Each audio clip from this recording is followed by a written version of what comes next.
Welcome back to the Gary Sutton Show here on a Monday morning where it's 8:52 with Natalie Kling, Miss Pennsylvania in the United States of America contest, which involves a lot more interviews and academics and things like that. And Natalie with us here this morning. It's more than just the modeling and all that kind of stuff that you normally associate with pageants.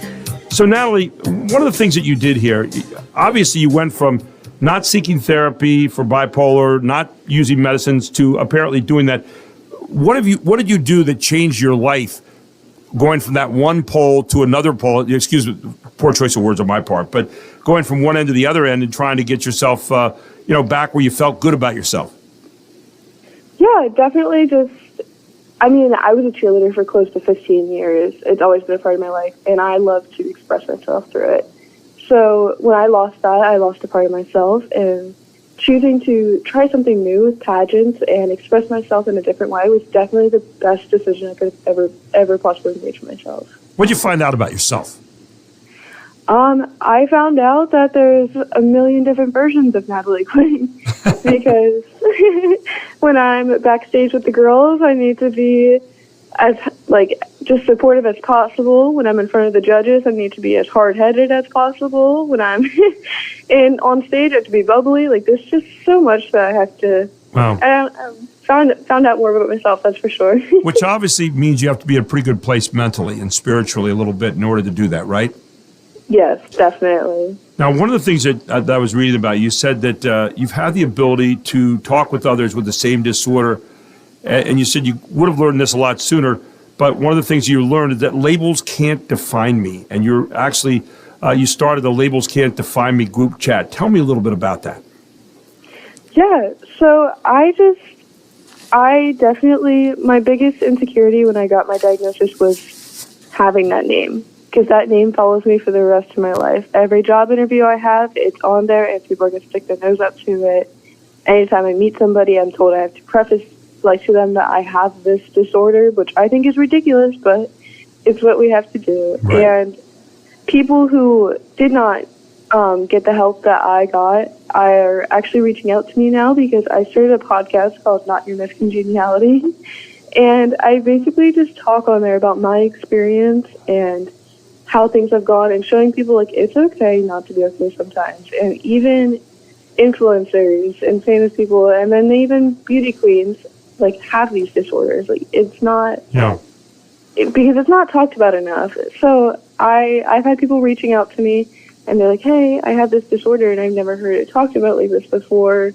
Can you answer some questions for me? And that's the stuff that speaks to me more than ever, getting in front of my head would ever mean to me. It's amazing. You've got this title, Miss Pennsylvania, but your title may be even deeper in the sense that, everybody looks at a person in a pageant or something like that, and they think, well, they got this perfect life. Everything's going perfectly. There's nothing, they don't see behind the scene all the things you're going to. But I know one of the things that you've been able to do is to be a person who they'll say, well, if Natalie can do that, maybe I can too. If Natalie, gave me a story on how to get help and redemption, maybe I can get that too.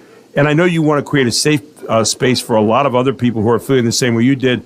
And I know you also recently lost a teammate to depression.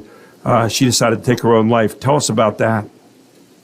Yeah, that was definitely an eye-opening moment for me because I know that it's talked about people do this, or it's talked about that young kids lose their lives to depression. But when it happened to somebody I knew, this was something that was I didn't know this was possible. I didn't know stuff like this happened. I was pretty close with this teammate. We weren't we didn't hang out outside the gym or anything much like that, but we did text pretty frequently. And it was been about a month or two, and I haven't texted her in a while, but I wasn't really worried about her. I think I needed to check in on her because she always seemed pretty happy and content with herself. And it was one morning, our team got a text from her older sister saying, hey, Maggie's gone. Yeah. And we were all, what do you mean? And we were told that we were never going to see her again. And that just kind of threw everyone for a loop, because it's well, this person who's always so positive and happy at practice, you're telling me they're gone. They passed away because they were not happy? What do you mean? So that was definitely just... So here you are now, preventative, proactive, trying to get to people before this kind of thing happens so we don't have to be reactive, right? And I know one of the things you said, the world can be an extremely lonely place if we allow it to be, but you're helping people not to let it be so lonely. I know you want to be a special education teacher at the elementary level someday. I also saw your favorite quote, it's okay to not be okay. I think we're all not okay in some way, shape, or form, but you've got such a forum now and such a platform to get out there to people. Congratulations on what you're doing. I mean, your story is tremendous. What would you say to people? What final thought to people out there who are listening who might be suffering from some of the same bipolar kind of disease? There's a lot that I would say, but the most I can say is nobody controls you but you. No diagnosis, no disease, nobody in this world can control you but you. So if you are acting the way you don't want to, or you think that you can do more, then be more. Act different, because you're the one in charge of you. Natalie, it is an honor having you aboard this morning. Thank you so much. And yes, labels don't define us.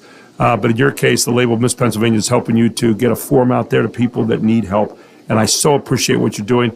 Continue good luck in your reign and good luck in the pageant. And thank you so much for being with us this morning and sharing your story. Of course. Thank you so much for having me today. An honor. Natalie Kling with us this morning, Miss Pennsylvania in the USOA contest. And what a story she has to tell people and help people, again, in a very proactive way. I think you would agree.